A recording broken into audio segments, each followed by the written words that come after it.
Irmãos, acerca dos tempos e das estações, não necessitais de que se vos escreva, porque vós mesmos sabeis muito bem que o dia do Senhor virá como o ladrão de noite. Pois que quando disserem a paz e segurança, então lhes sobrevirá repentina destruição, como as dores de parto, aquela que está grávida, e de modo nenhum escaparão. Mas vós, irmãos, já não estáis em trevas, para que aquele dia vos surpreenda como um ladrão.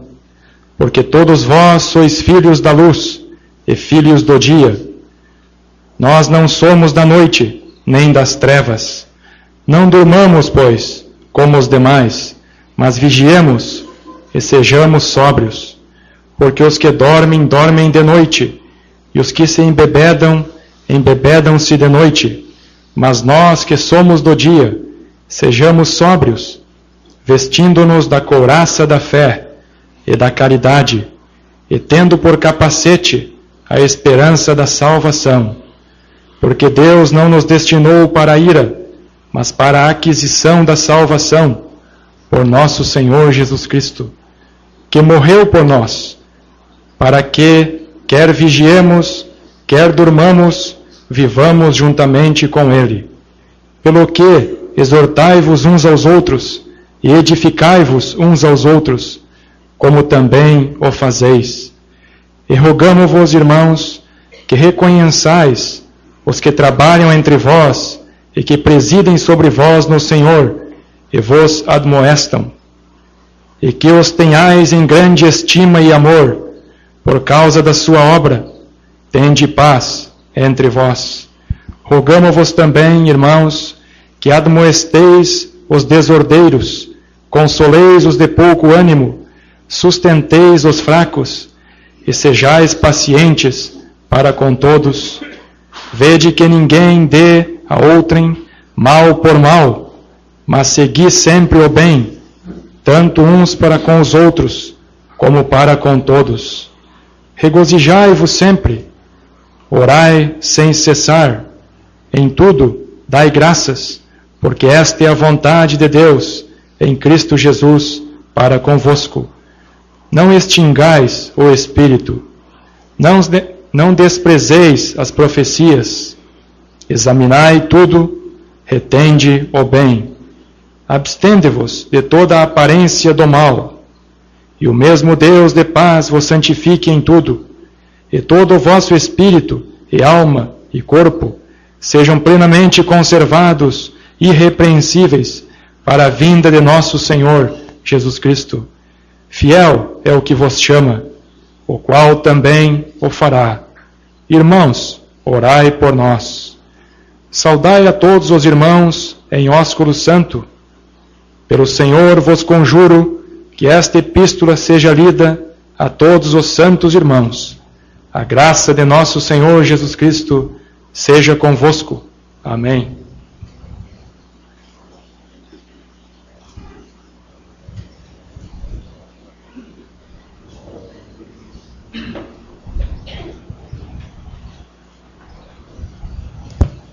Então, irmãos, estamos entrando agora no último capítulo desta carta tão preciosa, capítulo 5, o mais comprido capítulo desta carta. Para mim é muito importante notar que capítulo 5 introduz para nós um assunto totalmente diferente. As palavras mas acerca de, no versículo 1, é a forma que o apóstolo Paulo normalmente usava para introduzir uma nova linha de pensamento. Então estamos pensando aqui num assunto totalmente diferente. A última parte do capítulo 4 fala do arrebatamento, que se refere à igreja, que realmente é um mistério do Novo Testamento, do qual o Senhor Jesus Cristo falou no Evangelho de João, capítulo 14. Nós lemos em mais detalhes acerca da igreja, do arrebatamento dela, nesta carta, capítulo 4. Mas também este capítulo 5, versículos 1 a 11, trata-se do dia do Senhor. Este é o assunto principal aqui nestes versículos. É um assunto não somente do Novo Testamento, mas também do Velho Testamento. Nós não se encontramos o assunto da igreja, do arrebatamento dela, lá no Velho Testamento, mas aqui estamos pensando no dia do Senhor, onde nós lemos acerca, no Velho Testamento, nós lemos acerca deste dia, pelo menos 30, quem sabe mais vezes. Este dia é um dia descrito como um dia de juízo. É importante notar isso. Terminando em bênçãos milenares aqui no mundo, com Cristo no trono, reinando como Rei dos Reis. É um período de juízo sobre Israel e as nações. Estão incluídos também a grande tribulação, a vinda do nosso Senhor Jesus Cristo em glória, quer dizer, a manifestação dele e seu reino aqui no mundo. É como a revolta no seu fim.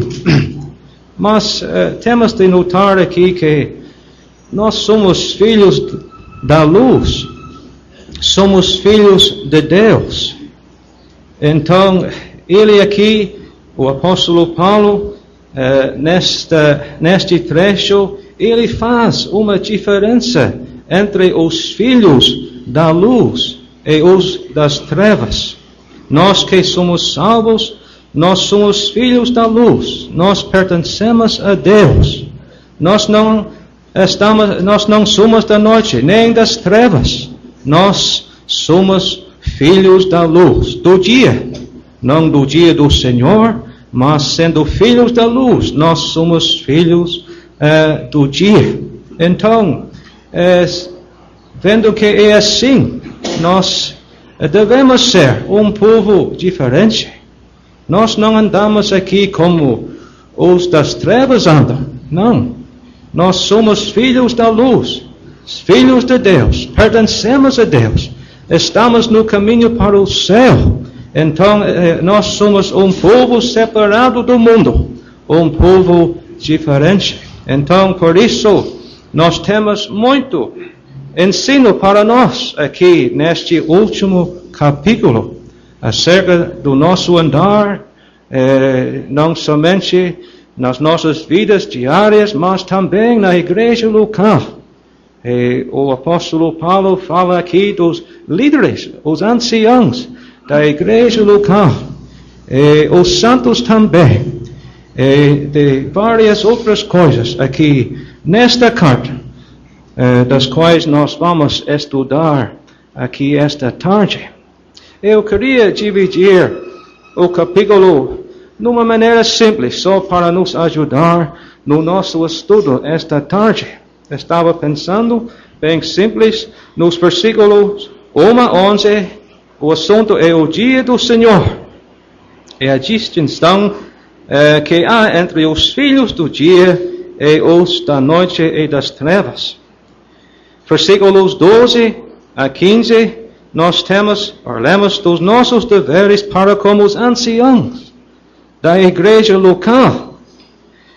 Versículos 16 a 18, a nossa devoção a Deus. Nós temos aqui, nestes 3 versículos, coisas importantes.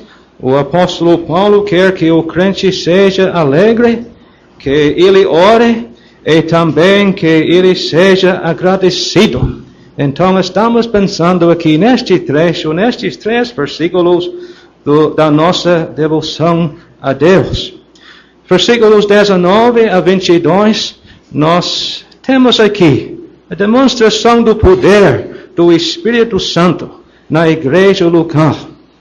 Nós não podemos realmente fazer nada sem o poder do Espírito Santo, sem a ajuda do Espírito Santo nas reuniões, nas nossas reuniões, na igreja local. Precisamos muito da ajuda do Espírito Santo, do poder do Espírito Santo nas nossas reuniões.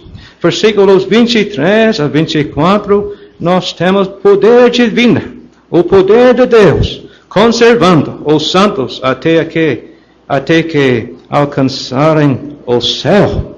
Versículos 25 a 28, os desejos do apóstolo Paulo ao se despedir. Então, é assim que nós vamos, se Deus ajude, nós vamos estudar este capítulo esta tarde. Estamos contando muito na ajuda dos nossos irmãos aqui esta tarde. Olha, tenhas compaixão de mim. Eu preciso muito também da ajuda dos meus irmãos. Eu vou também tentar ajudar com a ajuda de Deus. Então, é só isto que eu vou dizer agora. Então, vamos entrar no versículo 1.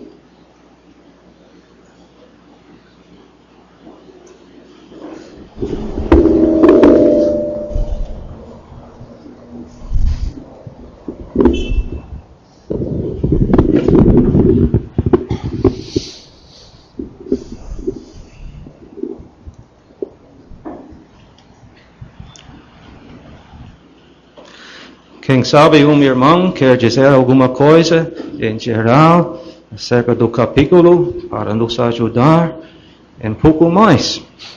Sem dúvida tem um irmão que pode acrescentar alguma coisa para aquilo que já foi dito.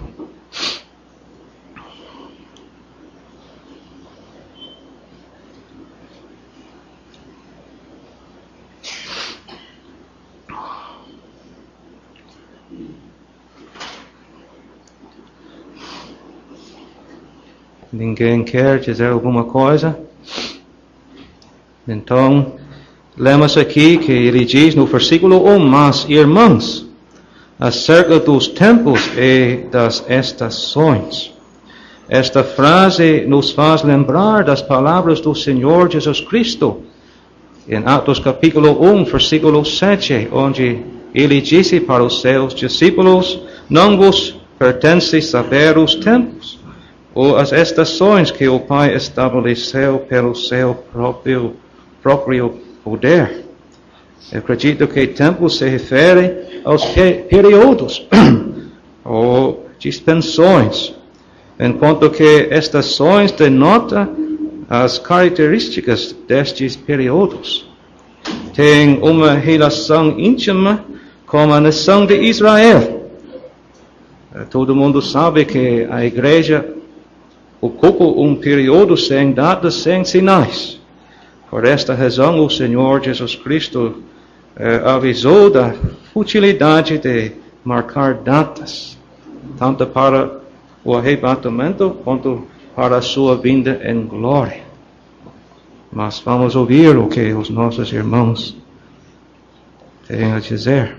Saindo do capítulo 4, entrando no capítulo 5, o assunto continua sendo profético, mas como o Senhor disse, e com razão, tem uma diferença. Nós já tratamos do dia de Cristo. Agora nós vamos tratar do dia do Senhor.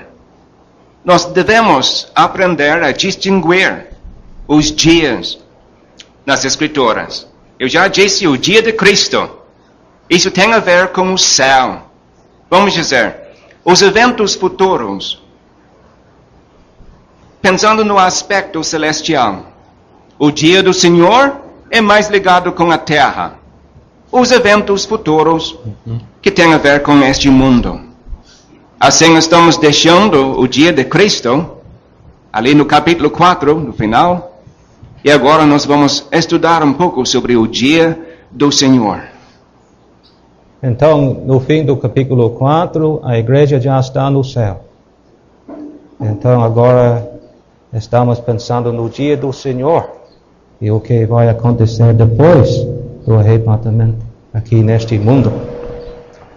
E mais uma vez, é interessante notar que Paulo já tinha ensinado alguma coisa sobre este assunto. Não necessitais de que vos escreva. Por quê? Porque já falou com eles sobre este assunto. Então, mais uma vez, vemos crentes novos ouvindo ensinamentos sobre estes assuntos proféticos.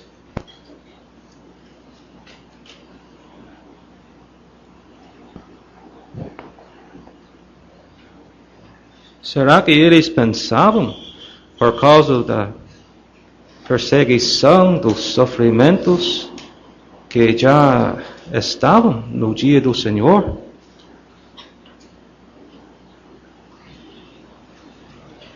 Com certeza, nós vamos ver isso na segunda epístola, no capítulo 2. Quem sabe não aconteceu já, mas certamente logo havia pessoas entre eles ensinando exatamente isso.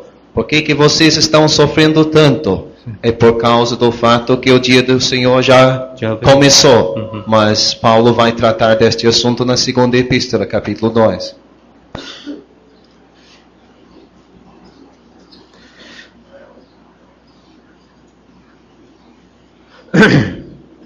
Seu Noel, o dia de Cristo, como já foi estudado, o dia de Cristo para buscar a sua igreja, o seu povo, ele não vem como ladrão de noite. Aqui o dia do Senhor, ele vem como ladrão de noite. Para a igreja ele vai vir numa maneira silenciosa.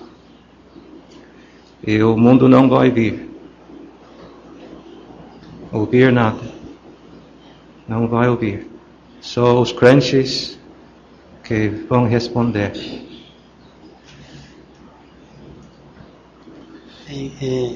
Embora o Senhor Jesus, no Evangelho de João, já tivesse tocado neste assunto, que ele iria preparar lugar. Mas esta revelação do arrebatamento da igreja fica mais com as epístolas, não é? De Paulo. E ainda era um assunto que não era bem conhecido naqueles dias. Mas o apóstolo já tinha falado, ensinado alguma coisa a esse respeito para os tessalonicenses.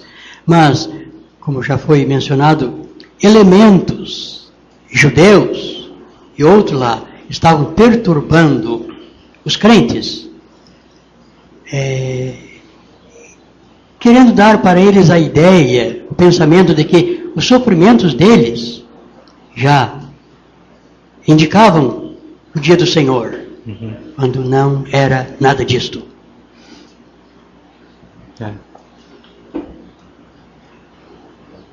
Creio que seria interessante, o dia do Senhor está bem definido, seu Noel.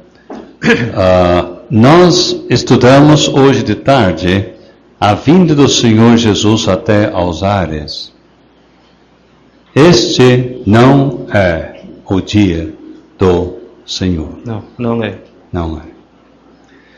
Então, nós sabemos que o Senhor Jesus posteriormente descerá até a terra. O dia do Senhor abrange mais do que este evento, a descida do Senhor Jesus até a terra.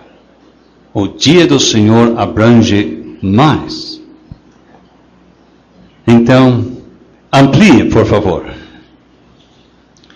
Sim, como o Senhor já disse, nós já estudamos esta tarde que para a igreja ele vai descer até as nuvens para buscar a igreja. Mas este dia fala de como Cristo vai descer até a terra e vai reinar aqui como o rei. E vai ser um dia de juízo sobre os inimigos de Deus. Então, nisto que o Senhor disse, o Senhor já estendeu o dia do Senhor há 1000 anos. Sim. Eu acredito que estenda-se até mais. Eu acredito que deve partir mais ou menos do surgimento da primeira besta. Faltou força, já voltou. Até a entrega do reino a Deus. Sim. No final, quem sabe inclui até o grande trono branco. É um período de juízo. Sim. Nós não esperamos o dia do Senhor. E não estaremos aqui, na terra, durante este prolongado dia que estende-se por mais de 1000 anos e abrange e inclui não o arrebatamento da igreja, mas a descida do Senhor Jesus até a terra para julgar seus inimigos e estabelecer seu reino. Então, quando vemos isto, o capítulo aqui começa a se abrir para nós de uma maneira mais clara. Sim. Então, vai até o dia de Deus. Segundo Pedro, capítulo 3. Cede para o dia de Deus. Cede para o dia de Deus, que é o dia eterno. Então, 3 grandes eventos têm que se dar antes do começo do dia do Senhor aqui neste mundo. O primeiro, a remoção dos santos por meio do arrebatamento. Sim. Nós vamos estudar amanhã sobre a rebelião geral neste mundo. Chama-se de apostasia. Número 3, nós temos a revelação do homem do pecado. Nós vamos estudar isso também amanhã. Tem coisas interessantes nos estudos do dia da manhã. Todo mundo tem que se fazer presente para ouvir essas coisas. Mas esses 3 eventos têm que se dar antes do início do dia do Senhor. O arrebatamento, a apostasia e também a revelação do homem do pecado. Depois, o dia do Senhor vai se iniciar. E já temos ouvido que vai se estender até, quem sabe, o passar da terra e os céus. Como nós lemos em 2 Pedro, capítulo 3, nós temos menção ali naquele capítulo do dia do Senhor. Mas sempre leva-nos a pensar nas coisas terrestres. O dia de Cristo tem mais a ver com as coisas celestiais. Lá no céu. Seu Noel, então, quando é que começa o dia do Senhor? Logo após o arrebatamento? Tem alguma coisa que vai marcar o começo daquele dia? Ou como Uma coisa para marcar eu não vou dizer que vai ter uma coisa para marcar, mas eu acredito que vai começar logo depois. Vai ter um intervalo, quem sabe, eu não sei, pode ser de alguns anos, poucos anos, mas logo depois o arrebatamento, eu acredito que este dia até começa como arrebatamento. Cristo vai voltar para o céu como os santos e logo depois o dia do Senhor começa. É bom a gente entender isso, porque lendo até os evangelhos, por exemplo, aquele sermão profético em Mateus 24, aquilo está ligado com o dia do Senhor. Não é para o tempo da igreja. Então, tem muitos crentes que às vezes confundem isso. Leem ali sobre a vinda do Senhor Jesus Cristo com os seus anjos e fazem confusão sobre aquele capítulo e outros. É bom ver a diferença das coisas. Seu Noel, é bom que isso fique bem claro, porque no meio evangélico que tem ao redor deste mundo, isto é um assunto que não é bem claro. Existe muita confusão com a mistura do dia de Cristo, do arrebatamento, com o dia do Senhor. É bom que esse ponto fique bem claro entre nós. O dia do arrebatamento e o dia de Cristo é ligado com a igreja.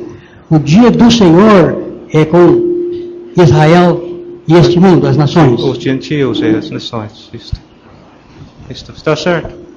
Quando é que esse dia vai se iniciar? Foi a pergunta. Nós já dissemos que o arrebatamento tem que se dar. Tem. E tem que haver esta apostasia mundial. Já existe, mas de proporções limitadas hoje. Mas de uma maneira mundial, depois do arrebatamento. A apostasia há de se agravar depois do arrebatamento. Também, o homem do pecado tem que se manifestar antes do dia do Senhor. Nós vamos estudar isso no dia da manhã. Nós lemos aqui no versículo 3, pois que quando disserem a paz e segurança, então lhes sobrevirá repentina destruição. Eu não vou conseguir identificar o momento específico do começo do dia do Senhor, mas eu vou dizer o seguinte: há de haver um período de 7 anos, uma aliança entre, vamos dizer, o homem do pecado e a nação de Israel, garantindo proteção para a nação de Israel. Mas o concerto há de ser anulado depois dos primeiros 3 anos e meio. Nos primeiros 3 anos e meio, há de haver relativa paz neste mundo. Quem sabe o que nós temos aqui? A paz e segurança. Então lhes sobrevirá repentina destruição. Talvez seja o início do dia do Senhor, pela metade da semana desse período de 7 anos. Então, haverá neste mundo um tratado de paz, um acordo de paz, o que não existe. Mas campanhas, movimentos mundiais em favor da paz, isso tem havido muito. Pombos sendo soltos, crianças com bandeiras brancas, enfim, né? Mas a paz realmente não existe. Mas vai chegar o dia, ainda futuro, que vai haver uma proclamação: paz, não haverá guerra. Mas tudo isto é falso, uma coisa de papel.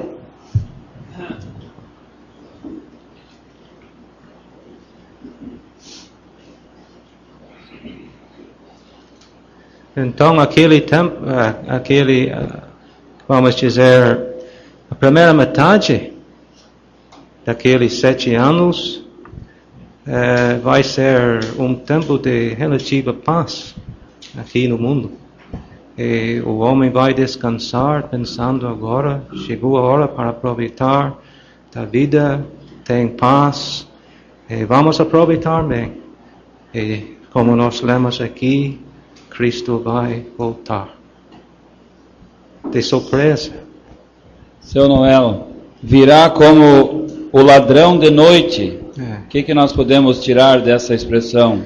Um ladrão não anuncia sua chegada em casa.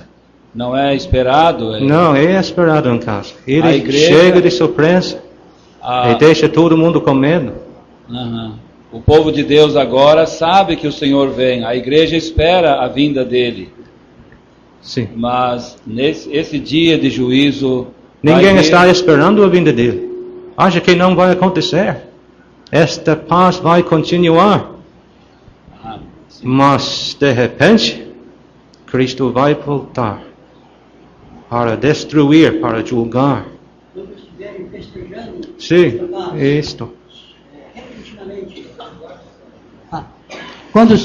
Quando estiverem festejando esta paz, talvez soltando foguetes, enfim, grande festividade, isto sobrevirá repentinamente. Esses juízos, esta quebra daquele acordo de paz, com provavelmente a nação de Israel sendo atacada. Pois é. Aham. Lá é o ponto nevrálgico. Sim. Mas ele usa mais uma figura aqui. E diz como as dores de parto, aquela que está grávida, e de modo nenhum escaparão. Então ninguém vai escapar. Vai ser de surpresa e ninguém vai escapar. Só para esclarecer aqui, nós estamos tentando dizer que o início do dia do Senhor não será marcado com a descida do Senhor Jesus Cristo para reinar. O dia do Senhor vai se iniciar antes da manifestação do Rei.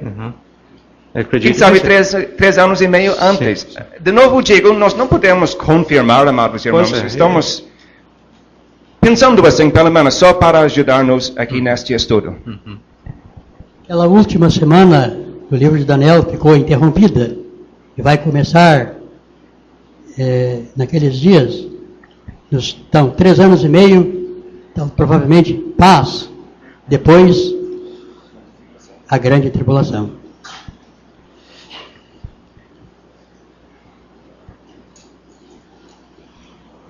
A aparente paz do início daqueles 7 anos será frequentemente interrompida pelos selos desatados em Apocalipse 6, cedendo para as trombetas mais severos, e daí para as 7 taças.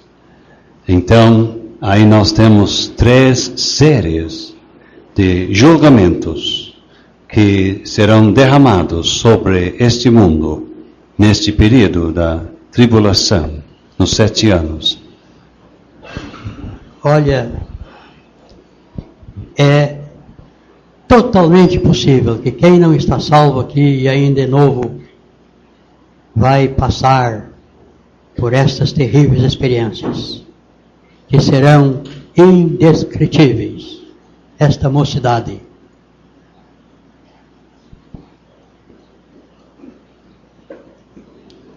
Vai ser um dia de... Pode complementar. Complementar que quem está aqui não está salvo, se ficar para aquele dia vai perecer no juízo de Deus.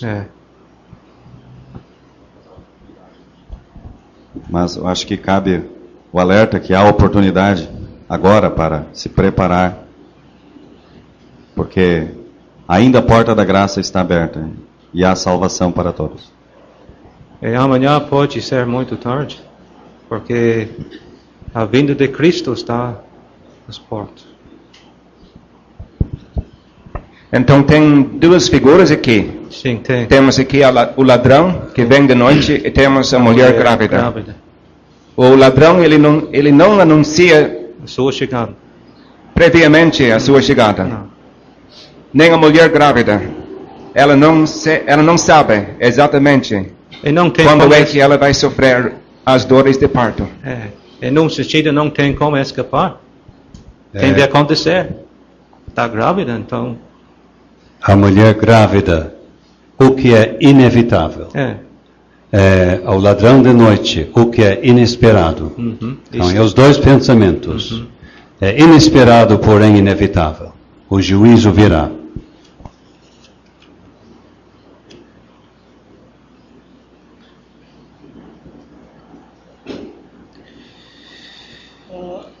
Comentário. Eu não sei se eu estou correto, mas a se comentar sobre esta mulher grávida, eu tive um pensamento momentâneo. Uma gestação, ela leva tempo, e assim como uma gestação leva tempo, muita pessoa pode olhar para uma mulher grávida e vai ver algo que se nota. Eu fico pensando, será que também assim será na vinda do Senhor Jesus. Vai acontecer muitas coisas que nós vamos perceber está se aproximando. Bom pensamento. Mas no fim a coisa vai rápido.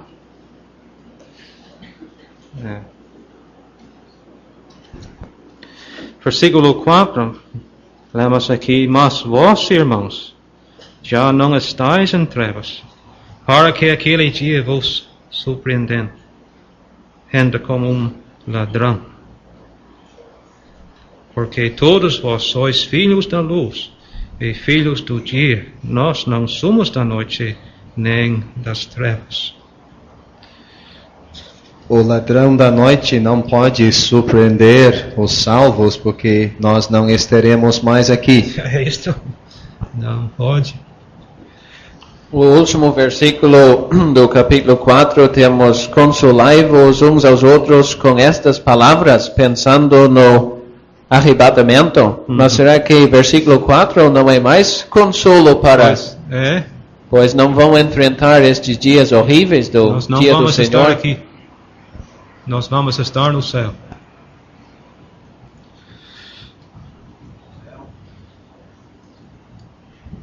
Noel, pensando ainda nos que não são salvos hoje aqui, não é para pensar, olha, isso aí ainda vai demorar. Se o Senhor Jesus voltar hoje, então isso vai acontecer em breve, quem sabe em menos de 7 anos, né? Por aí. Por aí. Isso é coisa urgente para buscar a salvação. A vinda do Senhor Jesus Cristo para buscar o seu povo pode se dar antes de terminar esta reunião? Pode. Pode sim.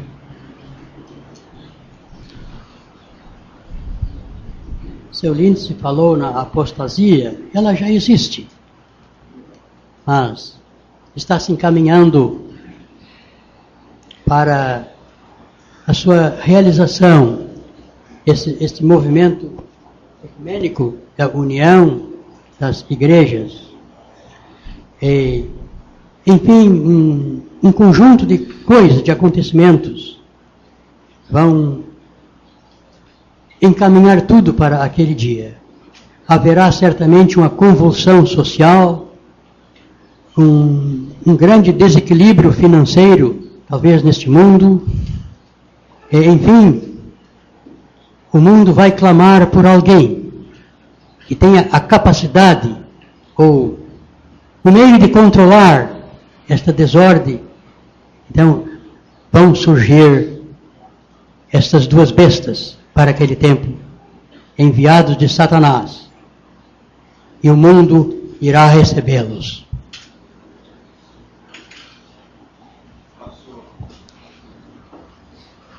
No Paço de Torres, o ano passado, no Natal, no mesmo palanque, falaram o padre, um pastor evangélico e um político, no mesmo palanque.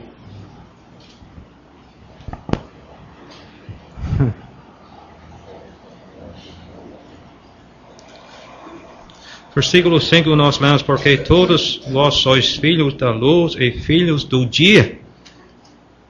Qual dia é este? Não é o dia do Senhor, mas acho que é ligado com os filhos da luz. Então, somos filhos do dia. Andamos na luz. Deus nos transportou das trevas para a sua maravilhosa luz, como nós lemos ali no Novo Testamento. Nós somos da luz. E para enfatizar isso, ele acrescenta: nós somos filhos do dia, de claridade, de iluminação. Nós já estamos esclarecidos, iluminados. Para o mundo, o caminho vai se tornando cada vez mais escuro. Mas para o crente que vive conforme os estudos de hoje de tarde, o caminho vai se esclarecendo brilhando cada vez mais até o dia perfeito. E filhos da luz fala do seu caráter. Pertencem a Cristo, a quem era o filho a luz do mundo. Então agora nós pertencemos a Cristo. Então fala do nosso caráter. Paulo também diz, agora sois luz. João fala de andar na luz também. Então,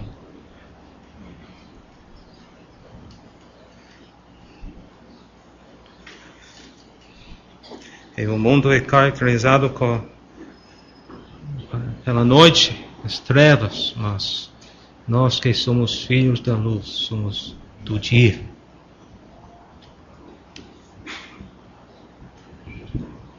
Por que Deus se agradou em deixar escrito para nós essas coisas, uma vez que nós não vamos estar aí para presenciar? Para nos ajudar agora, mesmo que nós não vamos estar aqui, mas não vale a pena ir atrás do mundo e as trevas. Não, nós pertencemos a Deus, somos filhos da luz, então o nosso andar tem de ser um andar diferente. Estar vigilante? Vigiando, esperando a vinda de Cristo.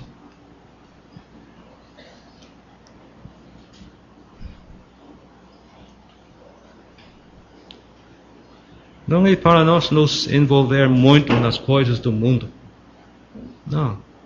Temos de ficar longe e andar na luz, andar com Cristo.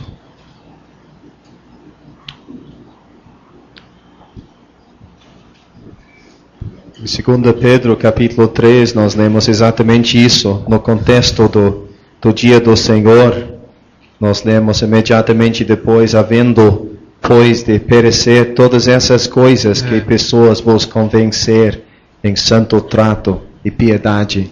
Então é importante para nós estudar essas coisas, não para ganhar conhecimento de assuntos interessantes, mas isso deveria mudar a nossa atitude para com este pobre mundo agora. Sim.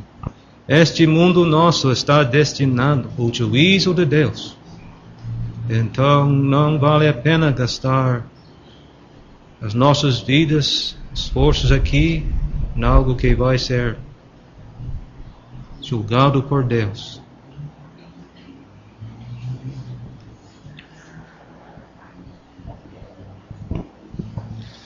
Tem alguém pedindo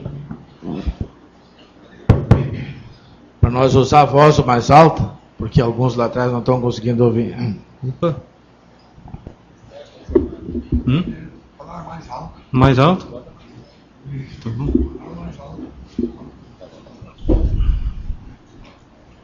Eu estava pensando, o Senhor Jesus disse no Evangelho de João, vós sereis meus amigos. E parece que Ele nos toma como seus amigos, contando os seus planos para o futuro. Uma certa comunhão dele com o seu povo agora. E também nos mostrando que os propósitos de Deus serão realizados. Deus não terá prejuízo algum com tudo o que Ele planejou.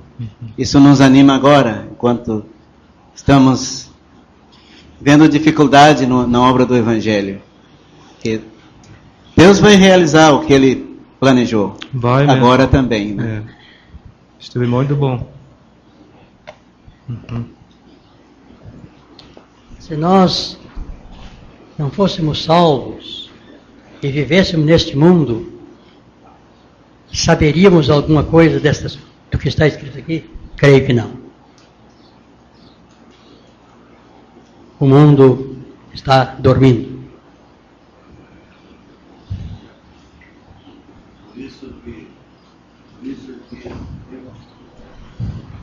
É por isso que o Evangelho foi mandado pregar a toda criatura, né? Isto. É através da pregação do Evangelho e a salvação vem o conhecimento destas realidades. Só se salvando. Normalmente, dorme-se de noite, dorme-se nas trevas. Já que não somos das trevas, nem da noite, não devemos dormir. Não é para nós. Assim nós lemos do versículo 6. Não dormamos, pois. Este dormir não se refere ao sono natural. Não, não. Nem à morte, como nós estudamos hoje à tarde, no capítulo 4, o dormir do corpo.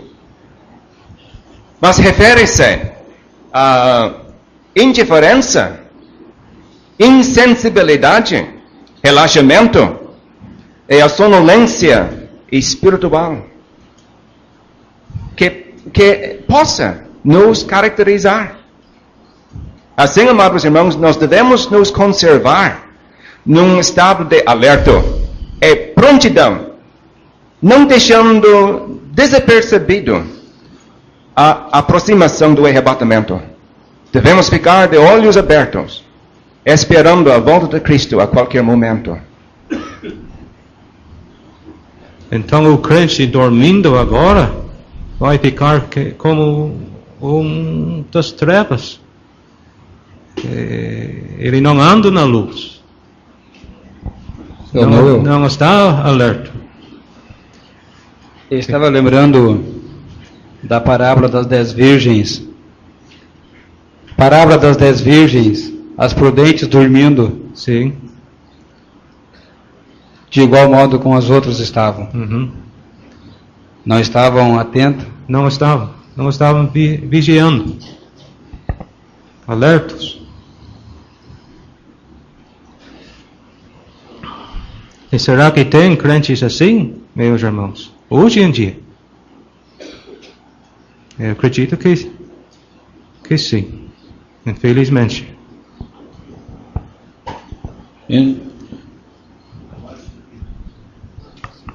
Acho que temos que ser bem francos.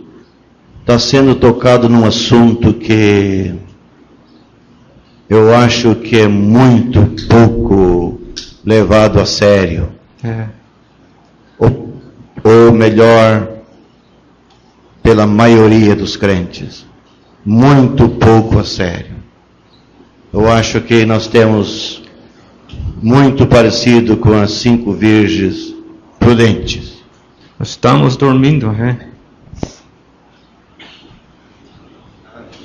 Eu gostaria de ouvir o que o Senhor tem a dizer. Não dormamos, pois, como os demais.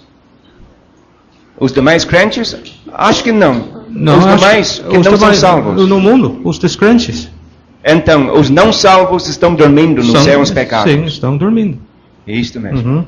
E ele diz, porque os que dormem de noite. Então, estes pertencem à noite, às trevas.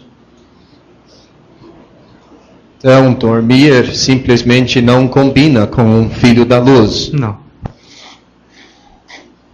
Em Romanos 13, seu Noel, nós lemos, Paulo escreveu no final daquele capítulo, já a hora de despertarmos do sono. A noite é passada, o dia é chegado. Rejeitemos, pois, as obras das trevas e vistamo-nos das armas da luz. Andemos honestamente como de dia. Então, é isto que o crente deve ter em primeiro lugar a vida espiritual, as coisas de Deus, não as coisas temporárias desse mundo aqui. E o crente que anda na luz, sempre pensando na vinda do Senhor, não vai dormir. Não vai. Ele anda pensando, esperando, vigiando. Então não dorme. Mas às vezes nós nos esquecemos.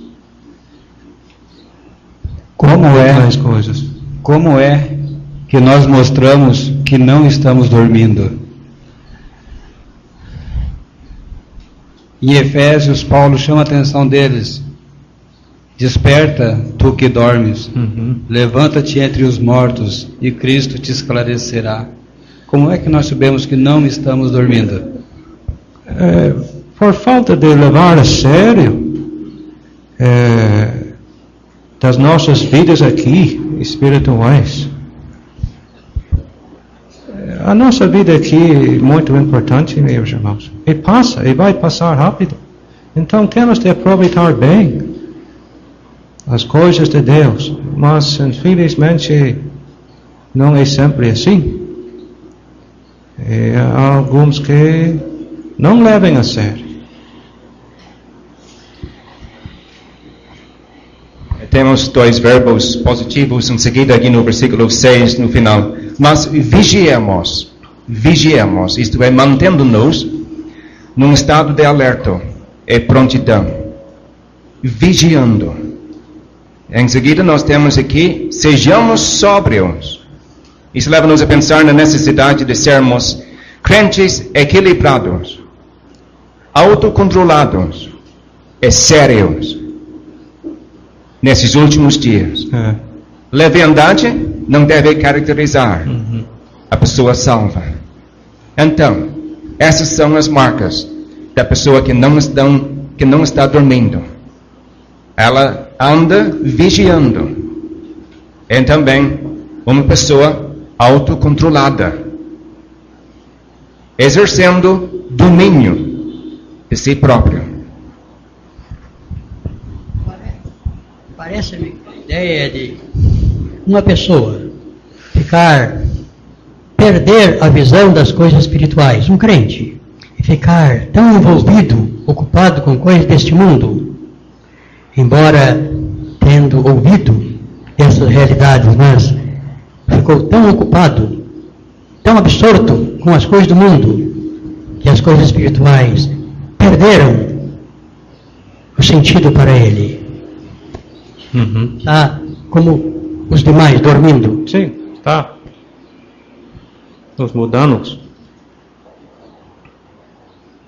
Havia um crente antigo, estou me lembrando que alguém perguntou qual era o serviço dele. Ele disse: o meu serviço é pregar o Evangelho. E eu conserto os sapatos para pagar as despesas. Ele era sapateiro. Sim. Mas era sapateiro para poder tocar as coisas de Deus, a obra de Deus. Sim. Não para juntar dinheiro e ter fortunas aqui. Sim. À medida que nós estamos procurando fazer um futuro nesse mundo, guardar coisas de sobra aqui, bens materiais, nós estamos falhando um pouco, estamos dormindo. Poderíamos e deveríamos aplicar o mínimo para nós e uma boa quantia para fazer do nosso tempo mesmo, para aplicar nas coisas de Deus, convidar pessoas para ouvir a palavra de Deus. Enfim, há muito o que fazer, né? Há muito mesmo. Sempre tem vaga para alguém que quer trabalhar.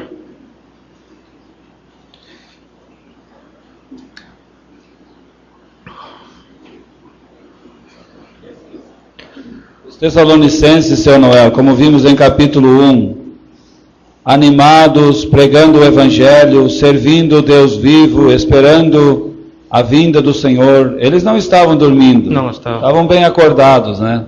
Vigiando.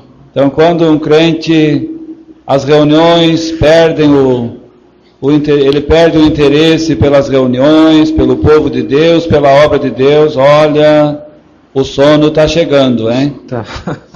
Está chegando mesmo. Tanta coisa neste mundo para levar uma pessoa a pegar no sono. Nesse sentido que cuidemos.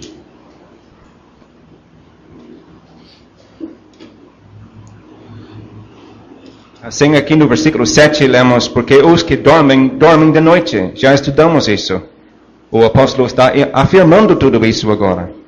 E ele acrescenta, e os que se embebedam embebedam-se de noite. E assim mesmo. É. Tem as casas noturnas, onde se bebe. Mas, já que ele levantou o assunto de sobriedade, no final do versículo 6, ele toca neste assunto de embriaguez. Mas nós que somos do dia, versículo 8, sejamos sóbrios. Sejamos sóbrios. E devemos manter-nos longe da bebida forte.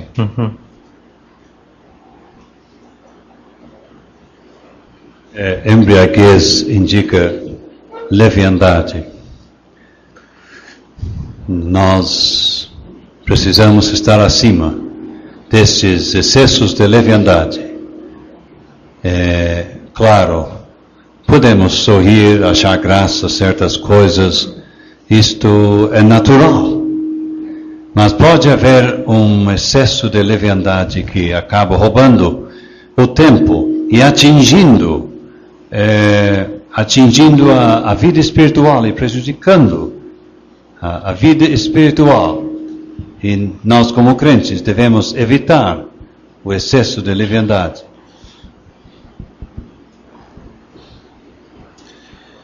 Ele diz mais, vestindo-nos da couraça da fé e do amor, e tendo por capacete a esperança da salvação. Então, é isto que vai nos ajudar.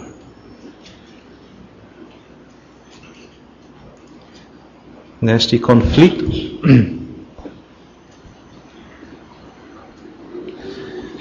Lemos em Efésios capítulo 6, Paulo diz, revesti-vos de toda a armadura de Deus. Nesta passagem que estamos estudando é a armadura da fé, amor e esperança. Seu Noel, desculpa. Aqui nos versículos 8 e 9, a salvação tem um aspecto futuro. Tem. Em que sentido, então? Explica-nos. A salvação completa. Quando nós alcançarmos no céu, o céu. Está se referindo à redenção do nosso corpo, à transformação do corpo do crente, à ressurreição dos corpos dos que morreram. Eu acredito que sim. Tudo. Deus nos salvou no passado da culpa do pecado. Agora estamos sendo salvos do pecado pelo poder do Espírito de Deus. Mas no futuro nós vamos ser salvos da presença do pecado. Corpo, alma, espírito, tudo. Redimido por Deus. Então, é isto que nós temos aqui, eu acredito. A capacete da esperança, a capacete que é a esperança da salvação, não ia proteger tão bem a cabeça se nós estivéssemos esperando repentina destruição, dores como as dores de parto. Se nós estivéssemos esperando a besta, o anticristo, se nós estivéssemos esperando as 7 trombetas, as 7 taças, se nós estivéssemos esperando a Margedon, não, esta capacete não ia manter a cabeça firme, erguida, protegida, não. Nossa esperança serve de capacete que protege a cabeça, protege o pensamento, protege mentalmente o crente. Por quê? Porque Deus não nos destinou para a ira. Lemos da ira em versículo 3. Lemos da ira que virá sobre este mundo. A tribulação, a grande tribulação. E ali por diante. Mas Deus não nos destinou para a ira. Não é para nós. Nosso destino é a aquisição da salvação por nosso Senhor Jesus Cristo, pela sua vinda até os ares, momento no qual Ele nos livrará para sempre deste mundo onde, em breve, a sua ira será derramada. Não estaremos aqui durante a tribulação. Não acreditamos que a igreja passará pela tribulação. Concordo plenamente. Versículo 9 é a mesma ideia que estudamos em capítulo 1, versículo 4. A vossa eleição é de Deus? Ou tem outra ideia aqui? Porque Deus não nos destinou para a ira. Eu acredito que aqui é a ira vindoura, o dia do Senhor. Então, ele está falando aqui dos salvos. Então, Deus não destinou os salvos para a ira. Então, essa salvação da qual nós lemos no versículo 8 inclui uma salvação da ira que vai haver aqui nessa terra, como nós já ouvimos. Talvez o seu Crawford está pensando na diferença de eleição e destinar, as duas palavras?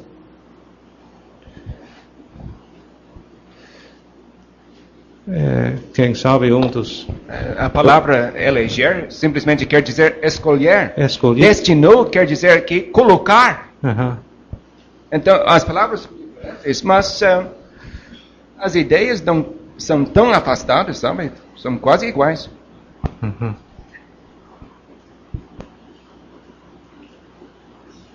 Eu acredito que destinou sempre significa o plano que Deus tem para os salvos.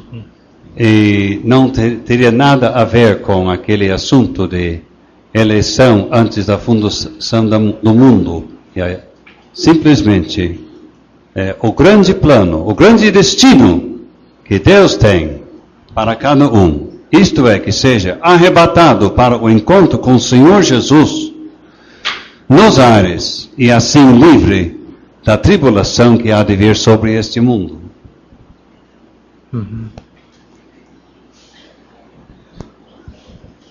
Então, esse destino, como o Sr. Tomás falou, não depende de nós, mas é o plano de Deus. É o plano de Deus. A igreja vai ser levada desse mundo antes da ira cair no mundo. Este é o desejo de Deus. Vai nos tirar primeiramente. Mas ele explica agora claramente a base dessa grande esperança que nós temos. O que nós fizemos para merecer isso? Ele diz nada. Essa salvação nós temos por nosso Senhor Jesus Cristo, que morreu por nós. Que frase preciosa. Vale a pena parar para examinar de perto essa frase. Nosso Senhor Jesus Cristo, que morreu por nós. Então, tudo que nós somos, tudo que nós vamos ser, nós devemos a Deus. É a misericórdia de Deus. É a Cristo também. Em seguida, o Senhor vê dois tipos de crentes. Quer vigiemos, quer dormamos. Vigiemos leva-nos a pensar naquele crente diligente. Quer dormamos, isso leva-nos a pensar naquele crente dorminhoco. Para mim, este versículo é um versículo meio difícil. Eu acho que o apóstolo está deixando muito claro aqui o fato que o arrebatamento dos crentes não dependerá de sua condição ou o que o crente vai alcançar aqui. Depende da morte de Cristo. Então, seja dormindo ou vigiando, a vinda de Cristo vai igual para viver com Cristo no céu. Eu sei que alguns pensam que está ligado com o que nós temos no capítulo 4. Os que dormem em Jesus e os que vivem no arrebatamento. Mas qual é o... Sim, eu acredito que nós temos aqui dois tipos de crentes. Sim. O diligente, sim, o dorminhoco. O responsável, o relaxado. Mas ele não está dando licença aqui para nós ficarmos relaxados. Não. Sonolento. Não, porque ele já disse antes, versículo Exatamente. 6, e sejamos sóbrios. Será que não pode... Mas seu James tem outro pensamento, eu sei, mas fala. Eu só vou explicar a minha dificuldade. Nós lemos, como nós já estudamos no versículo 6, não dormamos, pois, uma exortação clara. Uhum. Eu tenho que confessar que eu teria bastante dificuldade com a ideia que agora, poucos versículos depois, ele vai dizer, mas quem quer desobedecer essa exortação do versículo 6 não precisa se preocupar. Para mim, eu tenho dificuldade com isso. Então eu acho que aqui ele está voltando para o tema central da epístola. E podemos imaginar os crentes escutando alguém lendo essa epístola. Faz poucos segundos eles estão ouvindo de crentes dormindo no final do capítulo 4. Ainda vão ter este assunto principal em mente, este tema da epístola. Então é assim que eu entendo este versículo. Eu sei que é um versículo difícil, mas eu não ia levantar o assunto. Não tem nada errado com o pensamento do Senhor. O seu Tomás, o Senhor tem um pensamento? Não? Tá bom. O seu James, que morreu por nós. Pode ser um dorminhoco, um relaxado, também um vigilante? Eu não vejo este assunto no versículo. Será que Paulo, ele ensinou, versículo 6, não durmamos, mas ele... Aqui nesse versículo está pensando, sem dúvida, a possibilidade que vai haver crentes que vão estar dormindo quanto às coisas espirituais na vinda de Cristo. Será que não é isso que ele está colocando aqui? Eu acho que sim. Ele está dizendo que aquele também irá juntamente para viver com Cristo. Ele não está dando licença. Não está. Ele não está desfazendo o que ele ensinou no versículo 6. Sim. Mas ele podia ver nos dias dele que tinha crentes que não andavam como deviam. Até hoje tem. Mas tudo depende da morte de Cristo. Parece que nem toda a companhia cristã é obrigatoriamente boa, conforme o que estamos ouvindo, explicação do versículo. Nós dizemos para os crentes, talvez os crentes novos, cuidado com a sua companhia. Eu acho que precisamos acrescentar, por ser cristão, a pessoa não garante que seja boa companhia. Pois é. Nem toda companhia cristã é boa. Infelizmente. Eu concordo. Versículo 11. Vivamos juntamente com Ele. Isso leva-nos a pensar na nossa convivência com Cristo no céu? Eu acho que sim. Foi assim que eu entendi o versículo. O que é que o senhor acha? Sim, eu acho que sim. Pelo que exortai-vos uns aos outros, e edificai-vos uns aos outros, como também o fazeis.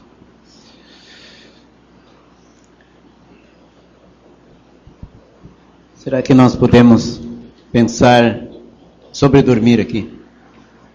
Na possibilidade de um momento na vida do crente, o crente que está vigiando, mas um momento, ele cochilar, dormir, e naquele momento o Senhor Jesus voltar. Vai ou não? Que isso não vai atrapalhar a subida dele. Acho que conforme este versículo não. Que a gente ouve pessoas que se dizem evangélicas, e eles dizem, olha, será que você vai com Cristo? Eles dizem, olha, se eu estiver vigiando, eu vou.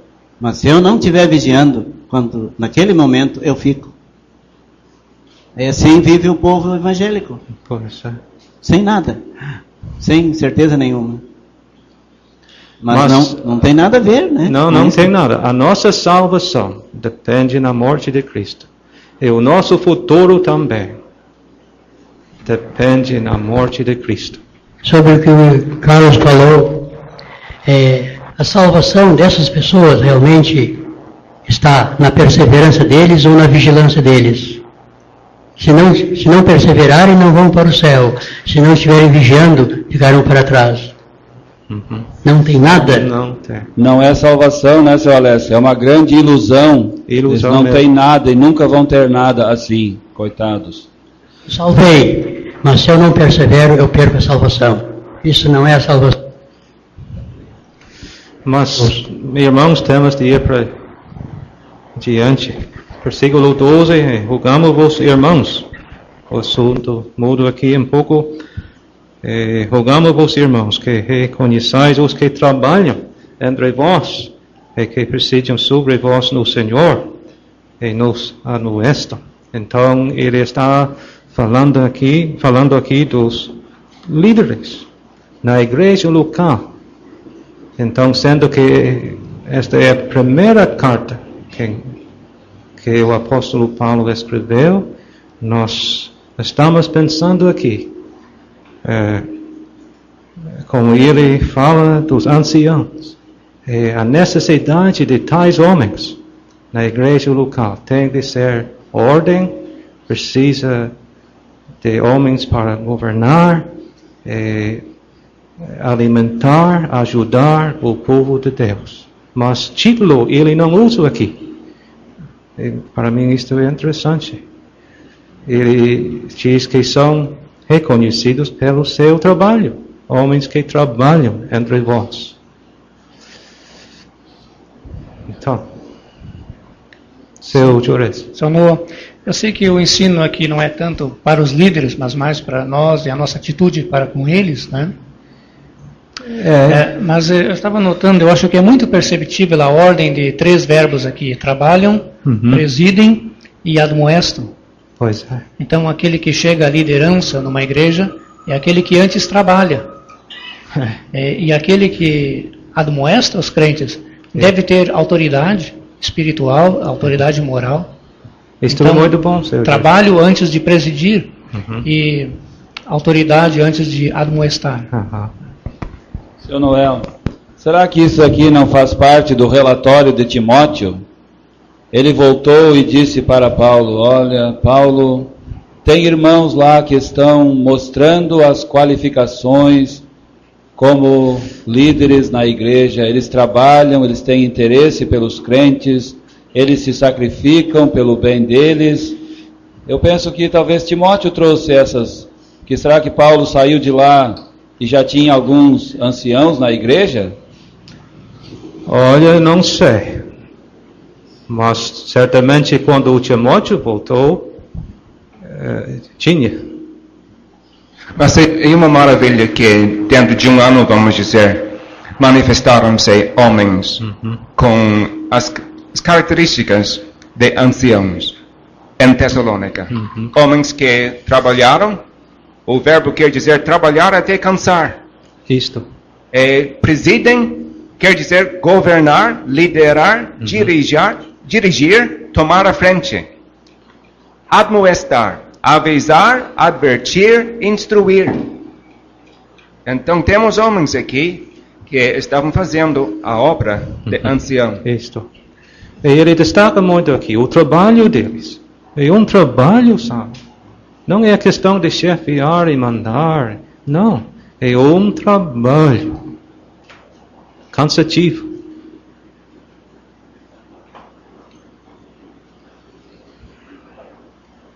Será que o senhor podia dizer alguma coisa a respeito da nossa atitude para com tais homens? Nós temos pensado sobre as qualificações destes homens aqui, mas o versículo e o versículo seguinte estão falando da nossa atitude para com tais homens. Ele diz aqui: tenhais em grande estima. Realmente ele está dizendo: tem de respeitar, honrar estes homens, por causa do seu trabalho. não por causa do que eles são em si mesmos, mas por causa do seu trabalho. E o ancião ganha este respeito pelo seu trabalho. É alguma coisa que ganha. E tende paz entre vós. Deveríamos fazer o máximo possível para deixar a obra de tais homens muito fácil na igreja local.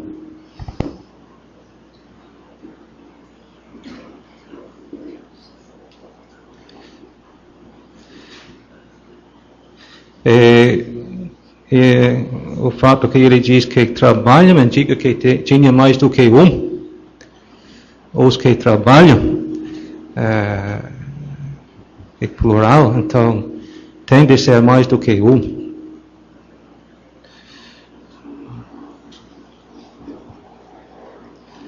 Eu acho que o reconhecimento realmente indica homens reconhecíveis. Uhum.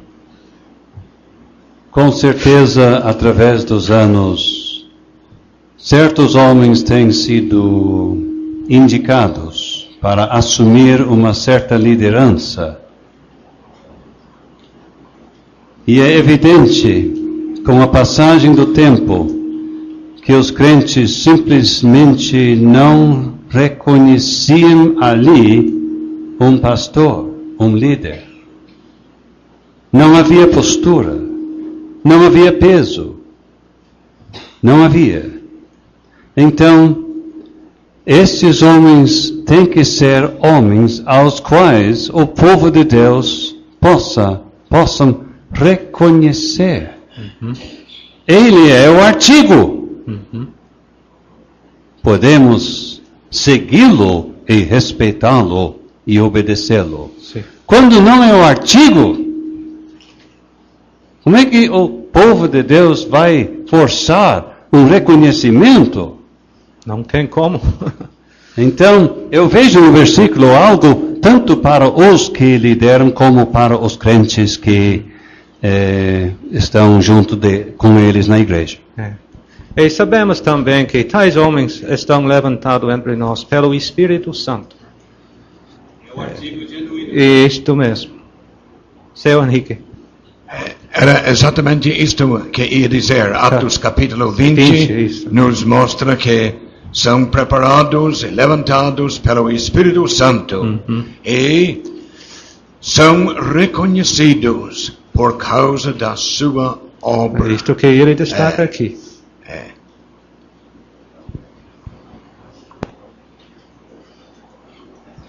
No versículo 14, seu Noah, será que nós temos uma exortação sendo dirigida para os anciãos? Eu acredito que sim. Ele ainda está pensando nos anciãos.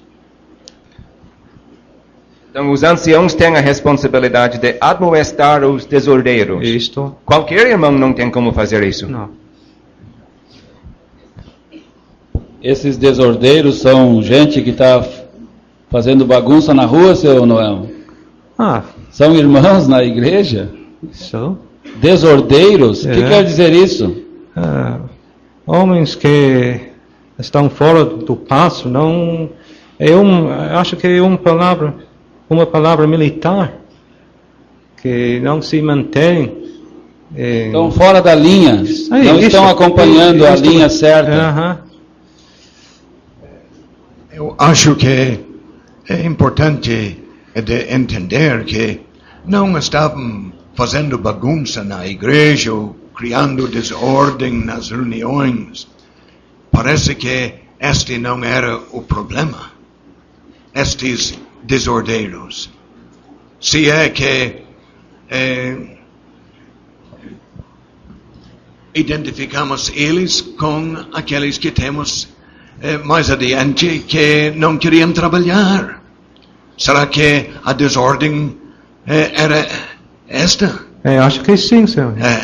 Então, eram, eu acho, crentes talvez muito bem comportados nas reuniões. simplesmente vivendo da caridade dos seus irmãos, não querendo trabalhar e metendo-se na vida dos outros, porque sem ocupação o diabo arruma alguma coisa para eles fazer que não tem proveito. Mas não estavam fazendo bagunça ou... Não. Mas crente preguiçoso que quer viver nas costas dos outros é um mau testemunho. Claro, exatamente.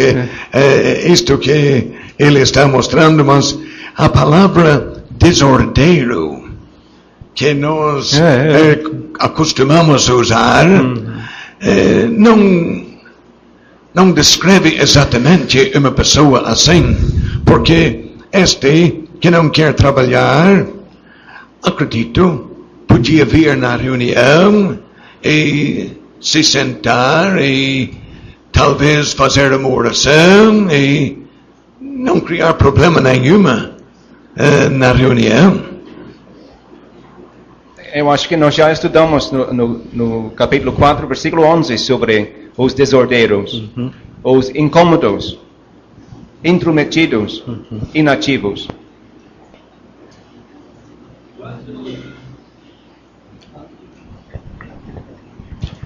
Quando se ouve que eu não reconheço fulano como ancião,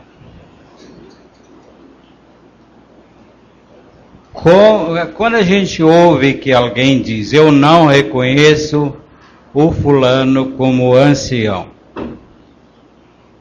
que se diz? Tem de perguntar por quê? De haver motivo? Talvez não seja mesmo. Muitos falam assim e não tem motivo em falar assim. Eu estava notando 3 grupos aqui, desordeiros, de pouco ânimo e fracos. Pode ajudar um pouco. Mas o senhor sabe que tem até hoje. Mas os 3. Os de pouco ânimo e os fracos. Os desordeiros eu tenho falado bastante. Quem sabe, desculpe, a pergunta do seu Pedrinho, quem sabe essa colocação vem não de alguém que anda bem na vida espiritual, vem, quem sabe, de alguém que está afastado de Deus, meio... Uma pessoa espiritual talvez não ia fazer essa colocação. Manifestando o tal, estas qualidades que temos aqui. Mas alguém que não manifesta estas qualidades, mas manifesta as características que desqualificam a pessoa de ser ancião. Então, seria certo a colocação. Sim. Então, depende do caso. Eu estou pensando no caso quando a maioria reconhece, quem sabe, aquele irmão. Não é questão de maioria, é questão do irmão combinar com o que a palavra de Deus exige. As qualidades que temos na palavra de Deus. Temos qualidades em 1 Timóteo e Tito. E temos aqui os irmãos manifestando entre o povo de Deus as qualidades e o serviço que combina com o trabalho de ancião. Então, reconhecemos os tais. Mas, Sr. Henrique, eu quis dizer o seguinte, o irmão tem essas qualidades, é um ancião, e todos praticamente veem isso nele, e aquele que diz que não vê, o problema está nele, não no ancião, é aquele que está queixando que está com problema. Mas, voltando para a pergunta do senhor, lembra-se aqui consoles os de pouco ânimo. Quem sabe ele estava pensando naqueles que recém tinham perdido parentes, que estavam desanimados. Agora, o que vai acontecer? Já morreu, o que vai acontecer agora? Então estavam com pouco ânimo. Então o ancião precisava chegar perto para animar aquele crente. E também lemos aqui dos fracos. E depois ele diz, sejais pacientes para com todos. Então o ancião precisa de muita paciência. Tem uma variedade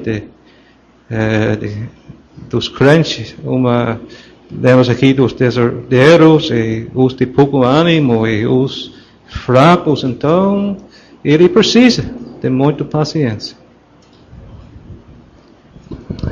Eu acho este versículo interessante e muitas vezes me chama a atenção, porque nós temos notado o ânimo desta igreja, exemplo às outras. E ainda assim mesmo, naquela igreja, nós lemos de mais de um chamado desordeiro, mais de um desanimado, mais de um fraco, e todos precisando de paciência de lidar com eles. É interessante isto. Então, uma igreja ainda hoje é capaz de encontrar tais pessoas nela? Igrejas são compostas de pessoas, homens e mulheres, salvos, tanto naquele tempo como ainda hoje. Pois é, ainda nos dias dos apóstolos, e no fervor e no ânimo destes crentes. Mas eu sempre me lembro, estes aqui existiram, mas a grande maioria não era assim. A grande maioria de que nós lemos nesta epístola era diferente, mas no meio deles havia fracos e desanimados, e estes chamados desordeiros. E ainda tem, até hoje. Mas temos de ir para adiante, meus irmãos, porque o tempo está passando. Os fracos são aqueles de consciência sensível? Acho que sim. Como aqueles lá em Corinto que não queriam comer carne que fora sacrificada aos ídolos. Mas estou usando só como exemplo, mas estou dizendo os fracos aqui são aqueles de consciência sensível, não de fraqueza física. Mas versículo 15 ele fala... Será que tem alguma coisa que indique isso? Eu teria dúvidas sobre isso. O problema com os crentes é que a consciência não é sensível. O crente de consciência sensível, independente dos contextos de Romanos 14 e 1 Coríntios 8, é o crente mais forte. É aquele crente que qualquer coisa serve. A consciência não acusa só quando é coisa muito séria. Mas o ele não é fraco, ele é fraco. Mas não é fraqueza física? É fraqueza e todos entendem que o setor trata de coisas espirituais. Espirituais. Mas versículo 15, meus irmãos, eu acho que aqui ele inclui todos na igreja. Veja que ninguém dê a outrem mal por mal, mas seguir sempre o bem, tanto uns para com os outros, como para com todos. Todo mundo sabe que tem costume mal, até mal no mundo, de retribuir mal por mal. Mas isto não deve ser visto entre os crentes. Não, pelo contrário, o bênção. Qual é o mal que temos aqui? Será que ele está pensando no contexto de perseguição? Acho que sim. estavam sofrendo, sendo perseguidos, então não era para retribuir.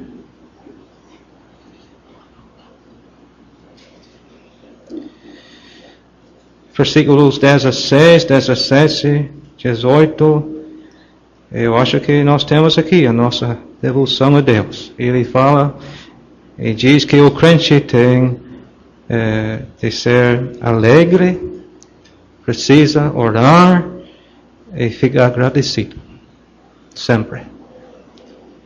Regozijai-vos sempre, orai sem cessar, e em tudo dai graças, porque esta é a vontade de Deus em Cristo Jesus para convosco. Seu Noel, versículo 16, regozijai-vos sempre. Aqui. Regozijai-vos sempre. Significa o crente viver no gozo da salvação. Da salvação. Agradecidos a Deus por todas as bênçãos que tem recebido.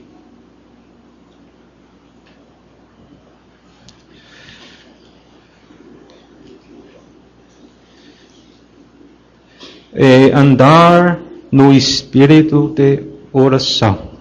Ele diz, orai sem cessar. Então o crente anda em comunhão com Deus neste espírito de oração, sempre. Então, o tempo vai correndo e tem de explicar para nós versículo 19. 19.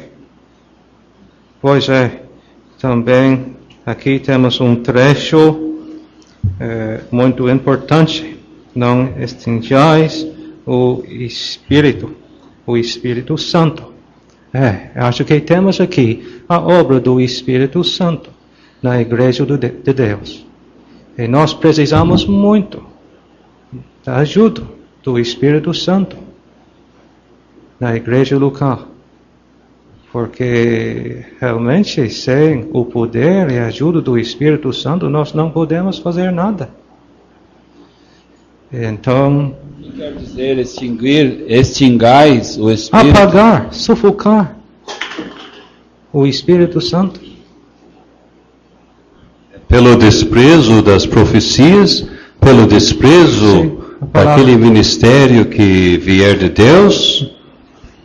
A atitude certa vem em versículo 21. Retende o bem. Mas desprezar as profecias certamente acaba extinguindo o Espírito. Sim.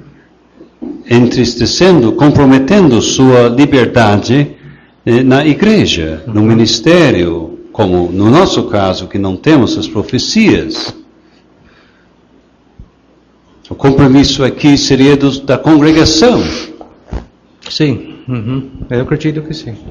Por exemplo, Seu Noel, por exemplo, na ceia do Senhor, recém começando a ceia do Senhor, um irmão se levanta e lê uma passagem e dá uma baita exortação para os irmãos, antes dos emblemas, durante a ceia. É um balde de água fria para apagar a direção do Espírito Santo, que sabe estragar aquela reunião. Pedir um hino errado, um hino que não combina com o assunto da ceia do Senhor. Então temos que ter um pouco de bom senso, né? Temos que cuidar muito. O Espírito Santo é muito sensível.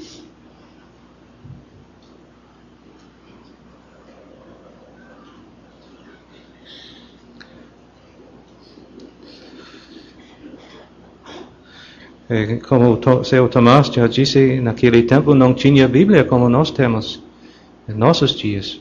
Mas havia profetas levantados por Deus entre o povo de Deus para transmitir a mensagem de Deus para o seu povo. Então havia a possibilidade de desprezar aquele a mensagem que ele trouxe, porque era de Deus. Então, fazendo assim ia extinguir o Espírito Santo. Seu Noel, e pensando de uma maneira mais simples nos nossos dias, devemos ler a Bíblia toda? Não só o Novo Testamento, as profecias do Velho Testamento, o Apocalipse? Toda a Bíblia é boa. Então, temos de ler.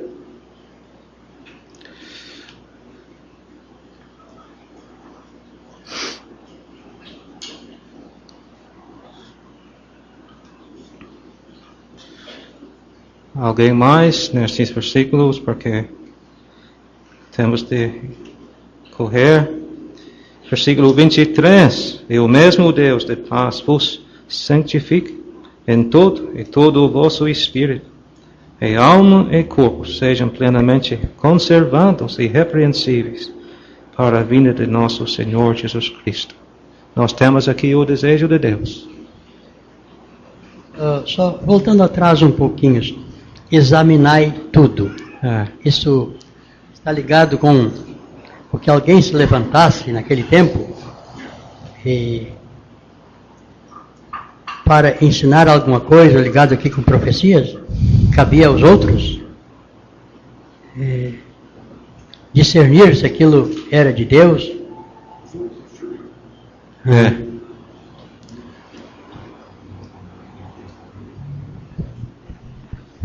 1 João 4:1, amados, não creais a todo o Espírito, mas provai, o mesmo verbo, provai, se os Espíritos são de Deus. Indica um teste, uma prova, a necessidade de analisar. Conteúdo, vamos dizer, do ministério. Então, não dá para aceitar tudo que houve na hora que houve. Às vezes tem que provar, examinar aquilo. Reter o bem.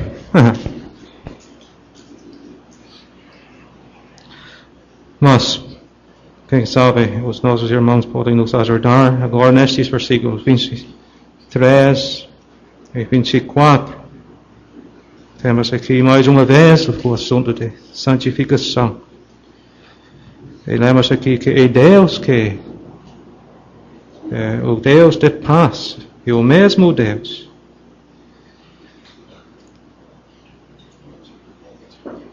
vos santifique em todo o vosso espírito e alma e corpo, sejam plenamente conservados e irrepreensíveis para a vinda de nosso Senhor Jesus Cristo. Então, isto é algo que Deus vai fazer. É o desejo de Deus. Abster-se de toda aparência do mal tem o sentido de manter-se à distância. Fica longe. Não chega perto.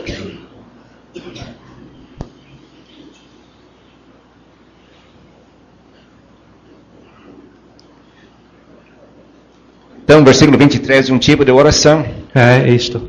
O apóstolo está expressando o desejo do seu coração. Está desejando que os crentes tessalonicenses sejam santificados. No sentido prático, aqui nesta parte do versículo.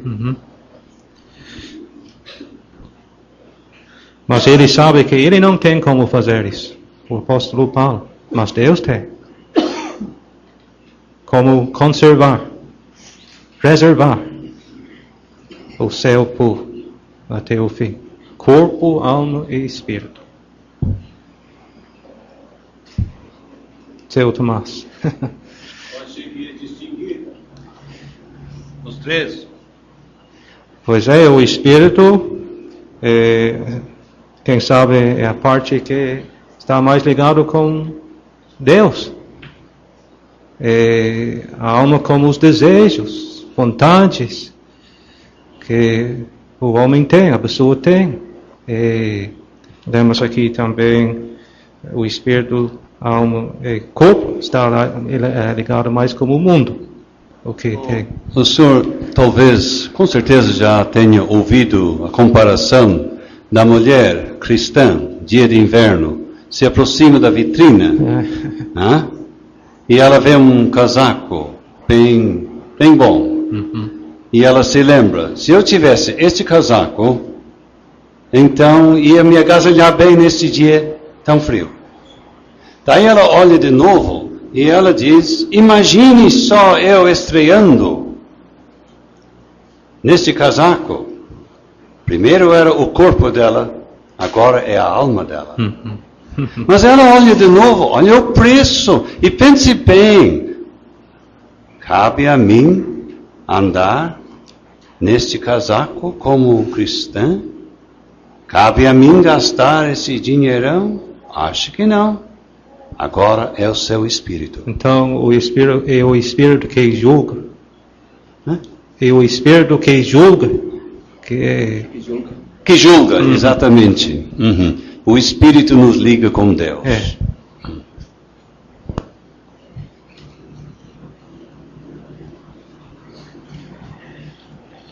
Versículo 24, fiel é o que vos chama, o qual também o fará. Não há dúvida nenhuma. Aquele que nos chamou, a sua graça, ele tem como fazer. E vem depois, versículo 25, este pedido do apóstolo Paulo: irmãos, orai por nós. Não se esquece de nós.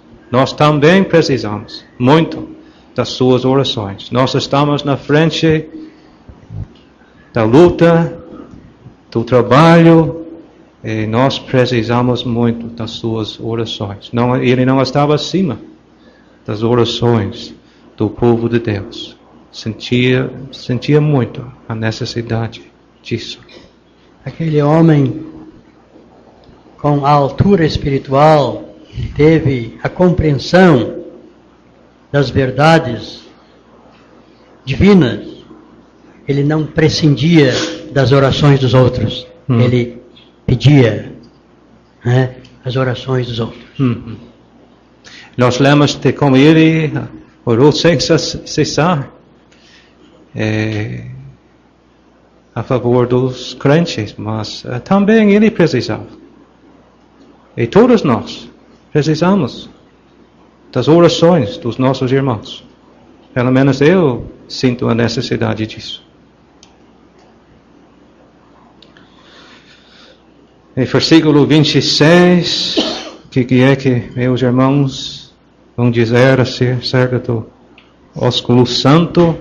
Será que é ainda necessário em nossos dias, Seu Roberto? Acha que é? É interessante como a saudação comum oriental tem se tornado quase como uma obrigação que faz parte da salvação. E alguém me perguntou uma vez: lá na sua igreja tem o ósculo santo? Não temos este costume. Então, não vai para o céu. A congregação cristã me disse isso. Eita, religiosa. Mas uma perda da mão sincero, acho que chega. As nossas irmãs, quem sabe, podem fazer o que nós temos aqui, mas acho que às vezes não combina. O meu irmão fazer o que nós temos aqui, dar um beijo. Temos de cuidar. É uma perda da mão. Sincero. Acho que chega. Versículo 27, mais um pedido, que esta epístola seja lida a todos os santos irmãos. Não é uma carta, desculpe, senhor. Não é uma carta qualquer. Não. É uma carta inspirada por Deus. Isto. Por isto, a obrigação de lê-la a todos os santos. Isto. E a graça de nosso Senhor Jesus Cristo seja convosco. Realmente ele termina onde começou, no capítulo 1, com graça. A graça do nosso Senhor Jesus Cristo. Eu agradeço muito a ajuda dos nossos irmãos e que sejam abençoados por tudo no nosso estudo.